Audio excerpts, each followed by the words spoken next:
আলাইকুম এভরিওয়ান, সবাই কেমন আছেন? আশা করি সবাই ভালো আছেন। জুই কিচেনে সবাইকে স্বাগতম। আজকে ইফতারের জন্য কি কি রান্না করলাম চলুন দেখি। ইফতারের জন্য কিন্তু এখানে হালিম রান্না করতেছি। হালিম রান্না করার জন্য কিন্তু এখানে আমি আগে থেকে পেঁয়াজটা ভেজে তারপর গরুর মাংসটা ভেজে নিলাম, তারপর মশলাগুলা দিয়ে দিলাম, অল্প মশলা দিয়ে দিলাম, তারপর এখানে কিন্তু হালিমের মশলাটা দিয়ে দিলাম। হালিমের মশলাটা দিয়ে মাংসটা ভালো করে কষিয়ে নিতে হবে। কষিয়ে তারপর কিন্তু সময় নিয়ে কিন্তু মাংসটা কষিয়ে নিতে হবে, যেহেতু গরুর মাংস সিদ্ধ হতে দেরি লাগে। তারপরে দেখুন এখানে কিন্তু মাংসগুলা সিদ্ধ হয়ে গেছে।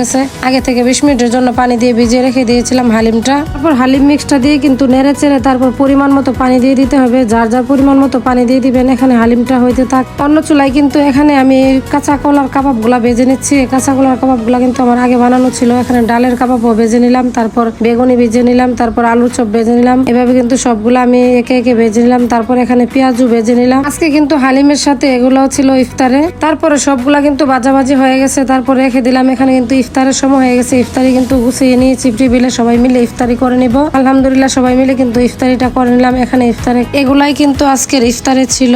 আসলে ইফতারের আগে যদি সবকিছু গুছায় নিয়ে সবাই একসাথে ইফতারিটা করে অনেক বেশি ভালো লাগে। সবাই মিলে কিন্তু ইফতারি করলে অনেক বেশি এতেও ভালো লাগে।